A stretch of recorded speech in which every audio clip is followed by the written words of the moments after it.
Então, eu vou lendo, vou dando uma paradinha, e depois eu vou passar um videozinho de 1 minuto,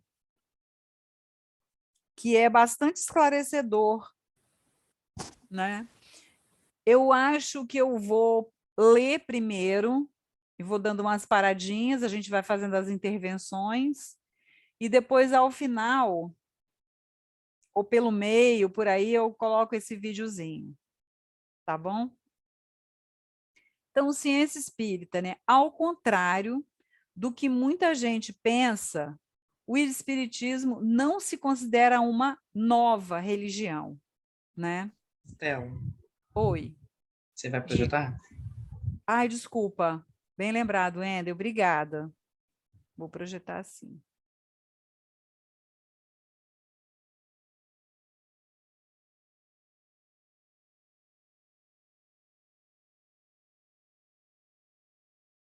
Todo mundo vendo aí? Sim. Sim, apareceu. Apareceu, né? Vocês estão vendo 2 telas ou uma? Uma única tela com o texto em 2 Show. folhas. Beleza, é isso mesmo. Tá muito pequeno? Querem que aumente? Para mim tá bom. Tá Tá bom. bom? Para mim Então também. vamos. Então vou repetir, né? Ao contrário do que muita gente pensa, o espiritismo não se considera uma nova religião, né? Vejam bem que é uma nova religião, né? Que não se considera uma religião, né? Pelo menos não no sentido convencional daquilo que normalmente se entende por religião. Porque normalmente, né, se entende por religião aquilo que tem, os eventos que tem culto, né, que tem um sacerdote. Então, nesse sentido, não se entende assim. Então, Allan Kardec, em discurso proferido em 1º de novembro de 68, na Sociedade Espírita de Paris, explicou o assunto da seguinte maneira: se é assim, perguntarão então, o Espiritismo é uma religião? Ora, sim, sem dúvida, senhores. No sentido filosófico, o Espiritismo é uma religião, e nós nos vangloriamos por isso, porque é a doutrina que funda os vínculos da fraternidade e da comunhão de pensamentos, não sobre uma simples convenção, mas sobre bases mais sólidas, as próprias leis da natureza, né? Porque não é religião por convenção, é religião no sentido da palavra religião, de religar, né? Por que, então, temos declarado que o Espiritismo não é uma religião? Em razão de não haver, senão, uma palavra para exprimir 2 ideias diferentes. E que, na opinião geral, a palavra religião é inseparável de culto. Aí, ó, que eu já tinha acabado de falar, né? Inseparável de culto, porque desperta exclusivamente uma ideia de forma, que o Espiritismo não tem, nenhuma, né? Se o Espiritismo se dissesse uma religião, o público não veria aí mais que uma nova edição, que é o que normalmente vem acontecendo no mundo desde o início do protestantismo, né? Religiões novas o tempo inteiro, se formando e se denominando, e por aí vai, com pequenas diferenças nas crenças de cada uma, né? Então, aqui, parei aqui, né? Não veria aí mais que uma nova edição, uma variante, se quiser, dos princípios absolutos em matéria de fé. Uma caça sacerdotal com seu cortejo de hierarquias, de cerimônias e de privilégios. A gente não tem isso, né? Quem chegou, gente? Eu não estou vendo aqui. Ou quem saiu? Quem chegou, quem saiu? Não o separaria das ideias de misticismo e dos abusos contra os quais tantas vezes a opinião se levantou. Né? Nesse sentido, o espiritismo não seria uma religião, não, porque é bem diferente disso, né? Então, é mais correto dizer, portanto, que o espiritismo é religião no sentido filosófico, na medida em que reconhece a existência de Deus, explica o sentido da vida, a origem e o destino das almas. É aí que mora o nosso pedaço, que a gente pode considerar o Espiritismo como uma religião. Mas, em relação a dogmas e outras coisas mais, não seria uma religião. Na falta de uma outra palavra, é religião, sim, né? Nas apostilas de estudo sistematizado da doutrina espírita, normalmente utilizados em centros para os esclarecimentos de novos adeptos, informa-se que o espiritismo é uma ciência que trata da natureza, origem e destino dos espíritos, bem como de suas relações com o mundo corporal. É importante compreender a forma como o espiritismo se entende como ciência, né? Porque o que é uma ciência, né? Como meio, eu vou continuar lendo, como meio de elaboração, o espiritismo procede exatamente da mesma forma que as ciências positivas, né? As pesquisas são feitas da mesma forma, só que com uma pequena diferença, né? Da mesma forma, é uma ciência porque foi aplicado o método experimental, só que aí o instrumento não foram instrumentos materiais de laboratório, microscópio e outras tantas outras coisas mais palpáveis, né? O método aplicado, experimental, foi o contato com o próprio mundo espiritual. Fatos novos se apresentam, que não podem ser explicados pelas leis conhecidas. O Espiritismo os observa, compara, analisa e, remontando dos efeitos às causas, chega à lei que os rege. Ou seja, a mesma coisa que a ciência conhecida sem ser o espiritismo, faz da mesma forma, né, para comprovar as coisas. Então, depois disso tudo, deduz-lhe as consequências e busca as explicações úteis. É, pois, rigorosamente exato dizer-se que o espiritismo é uma ciência de observação e não produto da imaginação, como muitos pensam, né? E aí criticam que o espiritismo se considera uma ciência, que não tem nada a ver com a ciência. É porque, né, alguns cientistas e alguns de nós imediatamente pensam que uma ciência só pode ser comprovada, ser observada pelos meios tradicionais aqui do mundo material, né? Sobre Mas esse está muito, assunto... tá muito o texto ficou até aqui ficou muito claro e não paira dúvida, né? Quem não quiser Não, aceitar, não vai aceitar de jeito nenhum, você não vai ter argumento para contrapor. Mas está muito bem definido, né? tá? O André, ele faz isso, né? Ele tem essa capacidade de sintetização e a coisa não deixa escapar nada, né? O É, André Trigueiro. Fica tudo muito claro, muito bem explicado em pouquíssimas palavras, né? é uma questão de se a pessoa não quer aceitar, você não vai ter argumentos para contrapor de forma nenhuma, porque dentro do que está colocado não tem o que explicar, né? Não tem. Não tem como contestar, né? Porque o método que Kardec utilizou, né, foi um método que muito para nós espíritas é simples entender isso, né? Que garante rigorosamente os registros que foram feitos, a autenticidade dos registros que foram feitos, né? A Não tem veracidade, né, a dos fatos, veracidade. né? Veracidade e autenticidade é inegável, não tem como negar. Por isso ele como pesquisador nato, né, fez todo aquele apanhado, isso confirmava o texto que ele iria registrar, depois de muito cruzar as mesmas informações vindas de várias fontes, né? E aí ele selecionou aquele trabalho incansável, assim, absurdo, que só ele mesmo, sendo um cientista, poderia fazer, né? Assim se faz ciência com seriedade, né? Com veracidade. É, isso. Alguém quer comentar, gente? Dá uma paradinha aqui, né? Tudo tranquilo? Vamos seguindo, então.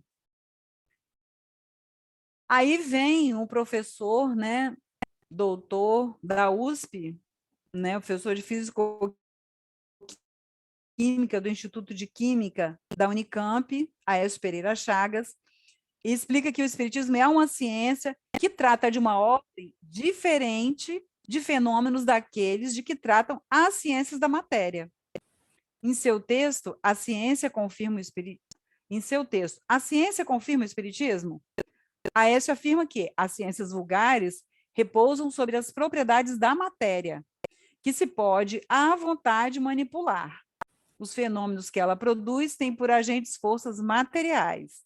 Já os do Espiritismo, né, têm como agentes inteligências que têm independência, livre-arbítrio e não estão sujeitos aos nossos caprichos. Por isso, eles escapam aos nossos processos de laboratório e aos nossos cálculos, e desde então ficam fora dos domínios da ciência propriamente dita, mas não deixa de ser ciência, porque as informações, as confirmações foram obtidas pelo mesmo método, né? Então, gente, terminou o texto. Eu, antes de passar o videozinho, que é mais esclarecedor ainda, né? Curtinho, acho que é de 1 minuto e pouco, não chega a 2 minutos. Alguém quer falar alguma coisa? Todo mundo quietinho hoje, só o Antônio Carlos que está aí participando. Laís, Júlia, Sofia. Mim, assim, não tem dúvida, assim, tá muito esclarecido, assim, os pontos que vocês estão falando. O texto, né, é muito claro. Por mim, assim, eu tô conseguindo entender. Obrigada. Obrigada a você, Júlia, pela participação. Então, agora, gente, eu vou colocar o videozinho. Deixa eu pegar aqui. Ele é de um espírita, né? Chamado Cosme Massi. Não sei se vocês o conhecem. Ele tem um canal no YouTube. Kardec também afirma. Deixa eu colocar no início. Opa. E agora eu vou projetar. Espera aí, deixa eu ver. Acho que se eu arrastar ele para cá, vamos ver se vocês conseguem ver. Estão vendo? Sim, Beleza. Então eu vou projetar. Aí o som, gente, eu tenho que marcar o que, Wendel? Socorro. More. É aqui em More que eu vou? Me ajuda, gente. eu acho que o som já tá saindo, testa aí. Já? Ah, então beleza, vamos testar. Então, ali, por que o Espiritismo é uma ciência? Também afirma. Kardec também afirma. Sim, está saindo o som. obra. Então, show de bola.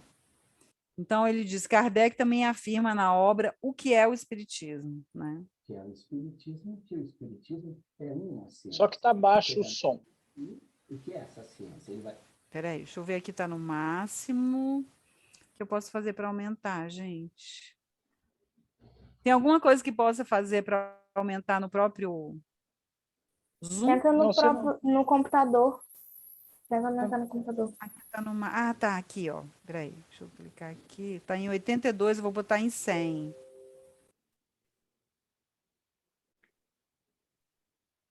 Quer dizer que o Espiritismo é a ciência. Vocês estão ouvindo? Sim, está dando para ouvir. Tá Sim. dando para ouvir? Tá baixinho ainda ou melhorou um pouquinho? Melhorou, Tá melhorou. baixo, mas dá para ler pela legenda também, então dá para entender. Tá. Então eu vou voltar, né? Porque aí perdeu. Vamos lá. Kardec também afirma na obra que é o Espiritismo, que o Espiritismo é uma ciência.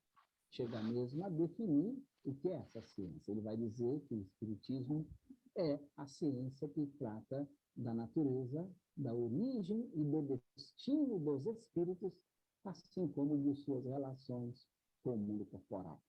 Por que ele pode dizer que é uma ciência? Se nós olharmos na visão da filosofia moderna do que seja uma ciência, nós vamos encontrar todos os requisitos na obra de Allan Kardec, de um programa de pesquisa em que a razão se une à experiência na construção de um modelo explicativo para determinado conjunto de fenômenos do universo. Assim, se nós pegarmos as manifestações espíritas, a interação dos espíritos com o mundo corporal, a estrutura a partir do qual se pode compreender esse conjunto de fenômenos espíritas, é uma estrutura científica, se nós buscarmos essa estrutura na obra de Allan Kardec. Então, Allan Kardec pôde construir um programa de pesquisas em torno da alma, dos espíritos e suas relações com os homens, utilizando a experiência da mediunidade. Então, o laboratório da mediunidade é o laboratório a partir do qual a razão trabalha na construção de um conjunto de leis explicativas dos fenômenos espíritas. Então, se olhamos do ponto de vista da filosofia moderna sobre o que é uma ciência, vamos encontrar todos esses elementos que combinam uma boa teoria com leis gerais, apoiada e construída a partir dos resultados da experiência. Por isso, Allan Kardec pôde dizer com segurança que o espiritismo era uma ciência. Um dos 6 milhas quer te ajudar a ir mais longe. E aí, gente, peraí. E aí, gente, eu acho que esse videozinho, esse cara foi sensacional. Explicou muito bem. A fala dele foi bem bacana. Depois você poderia colocar o link no grupo para que a gente possa, ok? Eu tenho o hábito de rever para poder gravar. Já coloco logo agora para eu não esquecer. Mas aí ele foi muito autêntico, né, e feliz na fala dele, né? Isso, muito claro, assim, ele também sintetizou muito bem. Né? Que mais que a gente pode aproveitar o momento de hoje? Ficou claro, então, porque que o espiritismo é ciência, né? E a gente pode até aproveitar. O próximo, não vou falar, porque o próximo capítulo está em cargo de outra pessoa. Deixa eu ver aqui uma coisa. Aí o próximo aqui vai ser a ciência ecológica, que aí vai se poder fazer esse comparativo da ciência espírita com a ciência ecológica. Aí vai começar a ficar bom o negócio, hein, gente? Sô, você quer falar alguma coisa? Não, eu caí, a internet aqui deu uma estabilizada, eu consegui voltar só agora. Ah, tá. Eu passei um videozinho de 1 minuto e 55, depois você assiste. Que aí ele foi, o palestrante aí foi bem claro também. Então, aí o negócio vai começar a ficar bom, porque vai falar da ciência ecológica, e acredito que, eu não li ainda, tá? Acredito que vai chegar no ponto que talvez a gente espera, eu espero pelo menos, né? De se questionar, né? A ética espírita com a ecologia, né? Se o espiritismo prega uma ética moral, né? Assim, já é tarde, mas ainda dá tempo. Aliás, nunca é tarde, né? Da gente acordar, é tempo da gente acordar, que tem tudo a ver uma coisa com a outra. A ética moral tem a ver com a ecologia. Se a gente desrespeita o meio ambiente e todos os seres da criatura, então a gente está com dificuldade de entender o que o espiritismo e ainda estamos resistindo à nossa reforma íntima da maneira completa como ela deveria ser. Mas é claro, gente, sempre observando que tudo no tempo de cada um, né? Quem sou eu para falar alguma coisa, né? Perdoai 70 vezes 7 e milhares de encarnações que o Pai nos oportuniza para que uma hora a gente entenda as coisas, né? Mas se a gente pode estudar para entender melhor, para a gente introjetar esse conhecimento, daí a gente se comportar como tal, como deveríamos, é muito mais, eu acho que assim, um caminho sem volta, né? É automático, é aquele clique que dá assim e não tem mais volta. É isso. É a simbologia da semente, né? Ela plantada, um dia vai germinar, né? Isso. Uma hora vai. É bem, quando eu vi o tema Espiritismo e Ecologia, eu achei muito interessante, porque são um tema difícil aceitação, as pessoas olham meio atravessado quando você fala de Espiritismo. Há outro tema que todo mundo está incutido nas nossas vidas, é a questão da ecologia, né? De uma forma geral, nós temos essa ligação com a ecologia, ou deveríamos ter mais próximo, né? Então, quer dizer, é uma coisa que desperta, são dois temas bem gostosos e com certeza vai acrescer na vida de qualquer um de nós, né? Um pouquinho de conhecimento, porque são dois temas bem gostosos. É isso, e a nossa casa maior, Gaia, né, a Terra, está pedindo socorro, socorro, socorro, socorro. A gente é muito limitado a achar que a nossa casa são as quatro paredes físicas onde a gente vive, né? E aí Mas a gente vai desrespeitando a casa maior, né? mas é a visão, isso acontece por causa da nossa visão, a nossa intimidade com o materialismo. Foi aonde me despertou mais. Talvez, quem saiba, essa é a chave. Você ligar a ecologia com o espiritismo para você receber mais influência desses irmãos desencarnados aí que tem como auxiliar para essa coisa encadear de uma forma diferente isso. Quem sabe talvez essa seja a chave para modificar a aceitação, né? Que nós temos que olhar para o meio como um todo, né? Nós só fazemos parte do meio, nós não somos o todo, né? Uhum. Eu fiquei muito feliz no final do ano passado, quando eu assisti uma palestra. Não foi no final do ano passado, né? Foi até Sofia que descobriu essa palestra. De um evento que teve em novembro, foi esse ano, não, acho que foi no final do ano passado, quando a gente teve Covid em novembro, né, Sô? Aí a gente estava assistindo uns vídeos no YouTube, na TV, e aí acabou que chegou Eu nesse acho que foi vídeo, esse né? ano. Foi esse ano. Acho que Aí sim. acabou que uma coisa puxou a outra, que acabou que chegou nesse vídeo, né?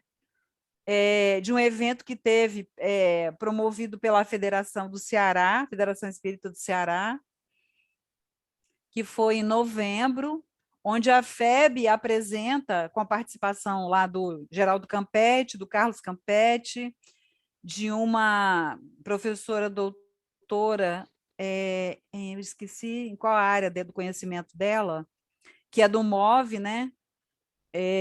Aquele movimento pela ética animal, participa também, e André Trigueiro, falando sobre o lançamento, o Geraldo falando sobre o lançamento da campanha nacional sobre meio ambiente, sobre ecologia, que a FEB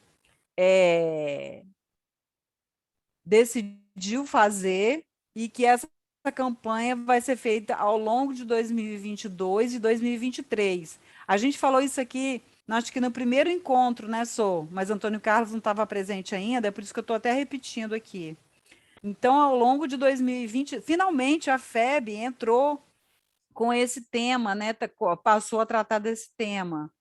Então, no CFN do ano passado, isso foi abordado, eles fizeram um documento interno ainda, não tem publicação disso, e ao longo de 2022 e 2023, isso vai ser disseminado, essa campanha vai ser disseminada pela FEB, com todo o material para as federativas, e para as federativas fazerem esse trabalho aí de conscientização ambiental. Eu vou botar também o link desse vídeo no grupo para vocês assistirem. É muito interessante essa campanha. Eles apresentam dados estatísticos, inclusive, fazendo o lançamento dessa campanha. Eu nem sei, na federativa nossa, se já foi recebido algum material. Sinceramente, eu não tenho ideia, porque eu não vi nada sendo publicado ainda, nem pela FEB tem publicação sobre isso. Alguém aqui já ouviu falar disso, dessa campanha da FEB?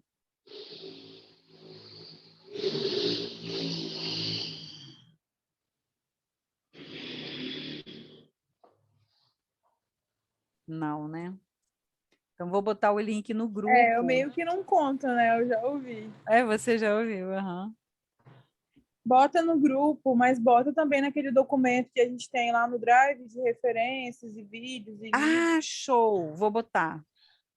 Vou colocar lá. E vou colocar no Drive para a gente acessar. E aí vai ser bem legal se todos nós aqui do grupo de estudos pudermos acessar ao longo dessa semana. Aí, quem sabe, a gente pode fazer, se sobrar tempo, igual sobrou hoje, a gente fazer comentários sobre essa campanha e a gente buscar na nossa federativa se já tem algo, se já chegou algo, né? Se a FEB já fez, já começou, porque em novembro eles falaram que seria lançado lançada essa campanha no início do ano. 3 meses já se foram. Eu não sei, às vezes a FEB demora um pouquinho com as coisas, né? Mas eu não sei como é que tá, em que pé que tá isso. Mas com certeza é bem oportuno. Tratar da ecologia, com certeza eles não vão se negar a esse fato, né? Porque é um tema que precisa ser falado. A gente está jogando muita coisa para debaixo do tapete, escondendo, mas está muito perto das coisas chegarem mais próxima da gente. Eu gosto muito da questão da água, porque eu vejo que o que a água é na nossa vida. O nosso corpo é 70% água. Uhum. Então, se a gente... E nós estamos aí, parece que não, mas nós estamos com... O mundo está com problemas sérios de água. A cortina por detrás dessa guerra da Ucrânia e a União Soviética, e a Rússia lá, por detrás disso está a água. Tem um monte de coisa, eles arrumaram um monte de subterfúgio, mas aquelas 2 cidades, primeiro que eles invadiram lá, eles invadiram por causa da água. A Rússia, por detrás, ela está trabalhando, destruindo a Ucrânia com as reservas de água, para poder ter isso. Por quê? A água é um fator determinante, muito mais do que o petróleo. Apesar de que tem muitas organizações pelo mundo afora levando isso a sério. Cada dia mais a gente vê alguém levantando uma bandeira aqui, uma coisinha ali, pessoas sérias, não estou falando de quem quer marketing, não. Pessoas sérias levantando uma questão aqui, uma questão ali, e para levar as coisas. Por quê? Porque vai ser um problema. Nós estamos perto de do problema chegar até nós. Eu observei que como é que é a SEC, né? A Casa Espírita aqui, né? A SEC. Quando houve esse problema no Rio de Janeiro, ali agora em Petrópolis, ali da chuva ali, uma das primeiras coisas que mais foi falada que precisava era água mineral. Em todos esses eventos climáticos, a primeira preocupação que se vem é com a água. Uhum. Por quê? É o elemento que ele é mais prejudicado. A água ela tem que ser pontual. Então, quer dizer, vital. é vital. Então, se a gente... E nós estamos descuidando. Aqui no Brasil, parece que nós temos muita água, mas não temos tanta água assim. A coisa é um pouquinho mais séria. E a ecologia, sendo cuidada, vai cuidar da água. Vai. Existem trabalhos de recuperação gente, dá licença, gente, só um minutinho, por favor.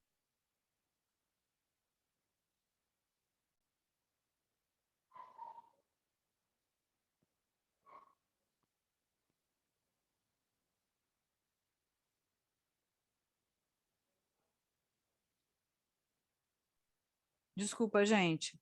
Eu estava falando. Sim, existe um trabalho nacional aí de recuperação de nascentes em grandes cidades, em grandes centros urbanos, né?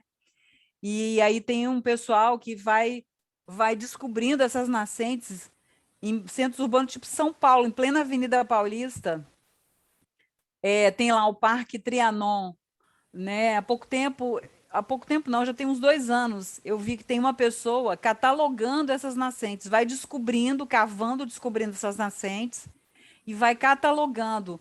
Não sei quantas nascentes dentro da cidade de São Paulo foram descobertas e tem um potencial de descobrir não sei quantas mil nascentes mais de água cristalina, de água, praticamente são nascentes de água potável.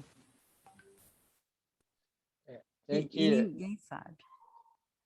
mas isso tem que ser melhor dinamizado, você entendeu? Porque precisa disso, você entendeu? A natureza ela se regenera, com certeza. Mas se a gente acabar na forma como nós estamos indo, ela vai demorar muito mais para se recuperar depois, que a nossa agressão está sendo muito forte. Aqui em Vitória, aparentemente, a gente parece que não tem problema de água, mas se nós formos olhar a Grande Vitória, nós dependemos de 2 mananciais. Um está para o lado de Domingos Martins, Marechal Floriano, e o outro Santa Maria, Santa Teresa ali. Mas lá não se cuida das nascentes. Entendeu? Então, nós somos dependentes daquelas reservas de água lá. Esses olhinhos, aí, igual você está falando, que existem nas cidades, eles são, claro que eles são vitais, que a gente não se pode matar. Um olho desse, quando ele seca, para voltar depois, ele vai aí de 10 a 15 anos, você entendeu? Quer dizer, parece que não, mas é muito tempo para você voltar uma nascente, né? E o trabalho é grande. Quer dizer, se a gente não tomar conta lá nas fontes, no nascedouro, provavelmente antes de 2050, e aí 2050 está logo ali, nós vamos ter grandes problemas de água, aqui na Grande Vitória. Eu concordo com você, e nós Então, quer tivemos, dizer, tá, nós tivemos aqui na nossa região do bairro de Bento Ferreira uma pequena amostra, né, Sol, do que é isso. Eu fiquei pensando muito nisso que você está falando, Antônio Carlos, nesses dias que a gente viveu uma falta de água, que perante a quem não tem água, em muitos países, inclusive, em alguns, não precisa nem ir longe, não, em muitos locais do Brasil, eu fiquei refletindo muito nisso.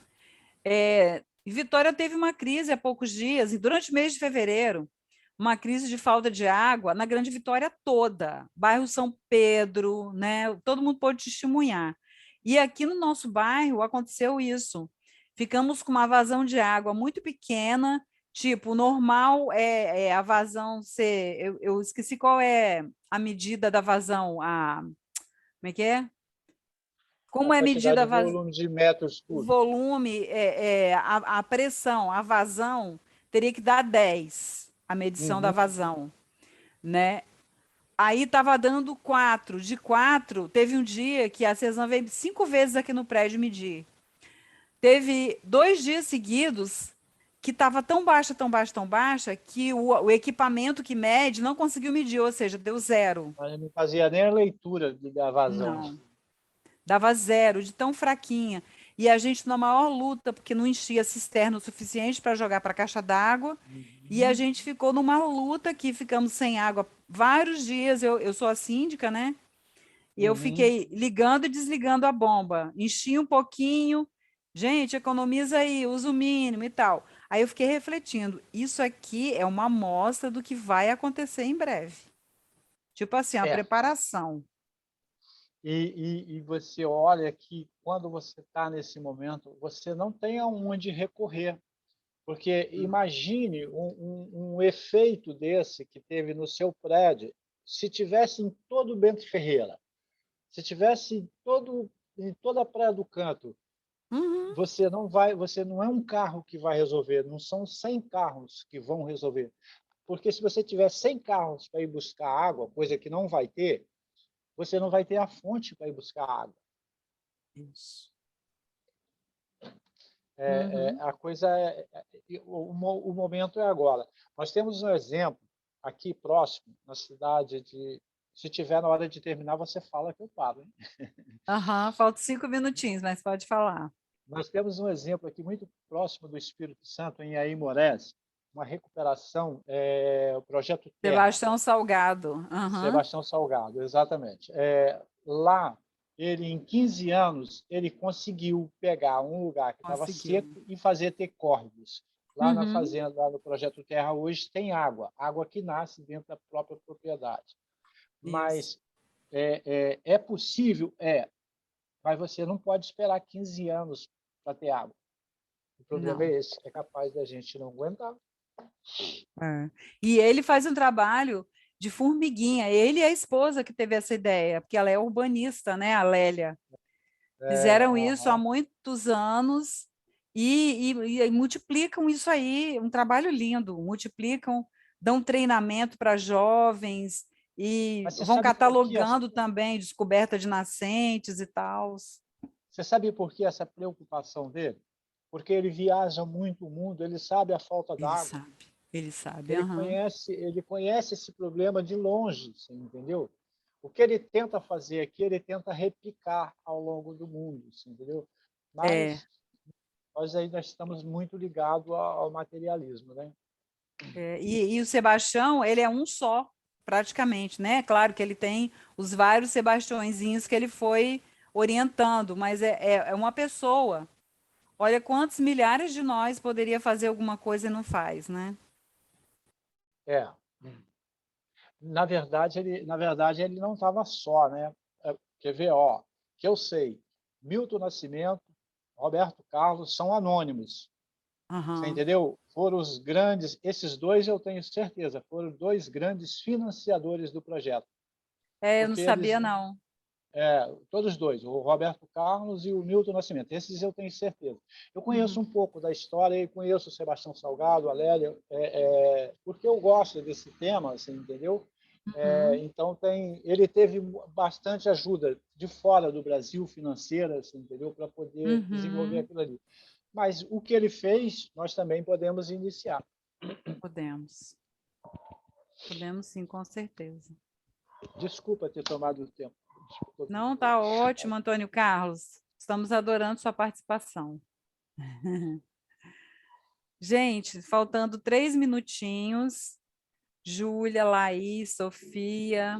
O Wendel, você também, Wendel. Algo para registrar, gente? Eu estava vendo uns dados aqui que eu pesquisei, né? Esse eu já sabia, né, que menos de 1% da água do planeta é potável e de fácil acesso para as pessoas. Uhum. E no Oriente Médio e na Ásia, grande parte do abastecimento de água lá para a população é a partir de dessalinização da água do mar. Ou Uhum. por osmose reversa, ou por destilação e tal. Só que tem uma dificuldade de aplicação dessa tecnologia em países mais pobres.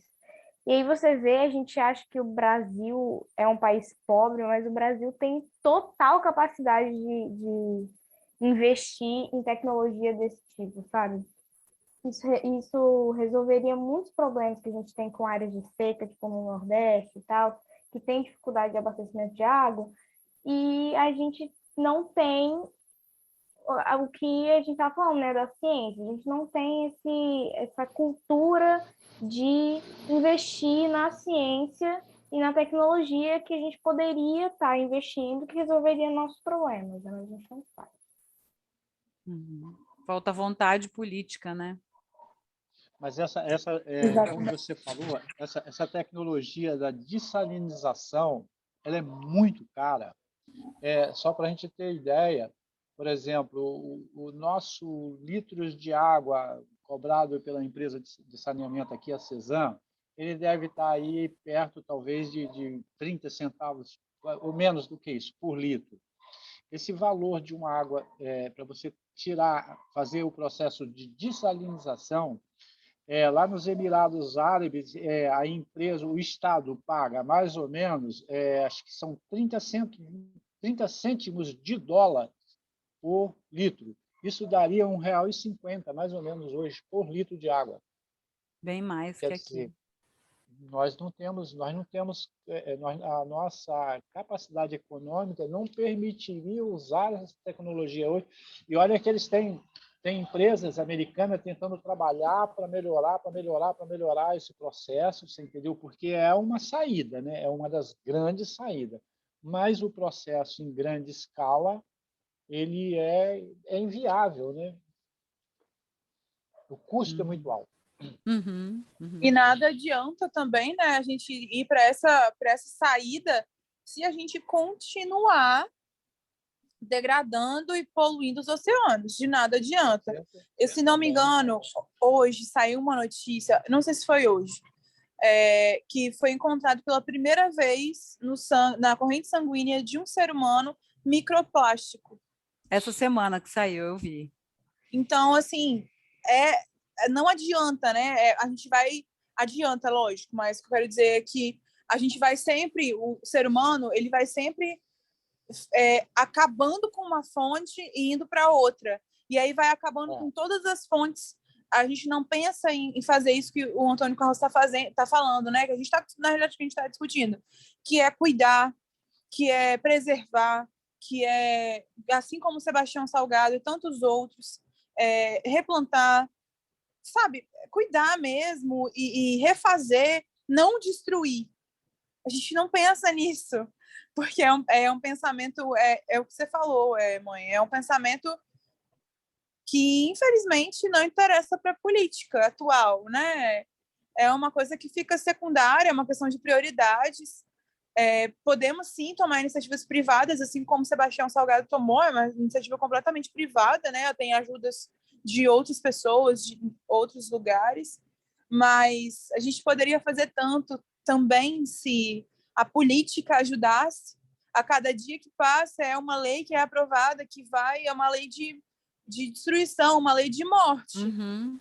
Lei de morte, isso aí. E tantas outras leis que deixaram de existir, sabe? Demarcação indígena é uma coisa, são terras que são extremamente preservadas pelos povos indígenas, que são os povos naturais, né, daqui do nosso país, que contam demais para toda essa preservação do meio ambiente. Está sendo destruído tudo isso. Então, a gente precisa pensar sobre tudo, né? Assim como a gente está falando, as opções, a gente sempre vai...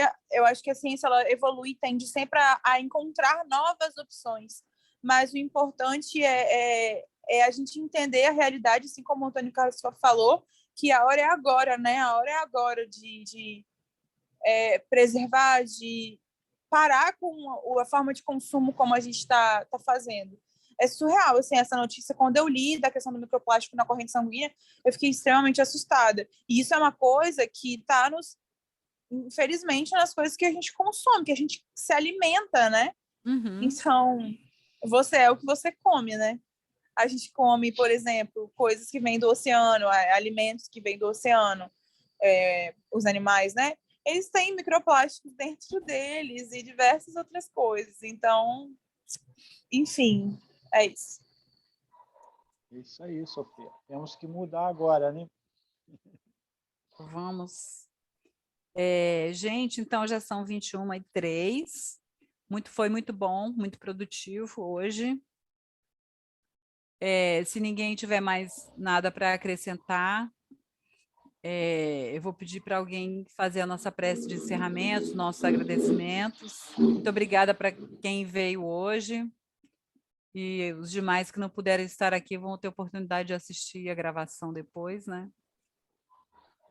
Então, quem pode fazer a nossa prece de encerramento?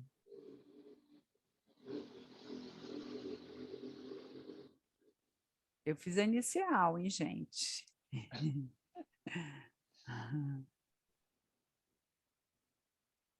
Se ninguém o fizer, eu posso fazer. Vai, Antônio Carlos. Vamos elevar o nosso pensamento ao Mestre Jesus, para que ele possa iluminar as nossas mentes, para que a gente possa caminhar esse assunto de melhor forma possível. A ecologia, o meio ambiente é muito importante da nossa sobrevivência, ele possa nos iluminar, que os espíritos benfeitores que estão aqui nesse momento junto com nós venha trazer sabedoria,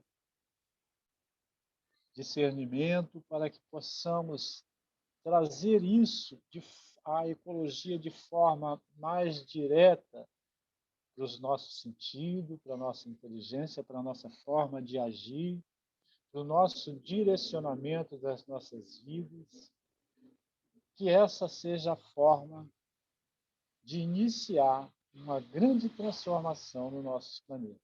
E esses mentores venham nos iluminar, não só a nós que estamos aqui presentes, encarnados, como todos os irmãos que estão aqui desencarnados, os mentores da Casa Espírita SEC e todos os benfeitores que todo dia trabalham para que nós possamos chegar nesse domingo e vir aqui buscar essa fonte de conhecimento. Que o Mestre Jesus nos abençoe no decorrer dessa semana com suas bênçãos e orientação. E que assim seja. Em nome de Deus. Graças a Deus que assim seja. Gente, uma ótima semana para todos vocês. Uma semana de luz e de paz para todos. Até Obrigado domingo. pela companhia de todos. Até domingo. Ó, Obrigada, Domingo. gente. Tchau. Beijos. beijos. Tchau, Tchau, até mais. gente. Boa semana para todos. Obrigado.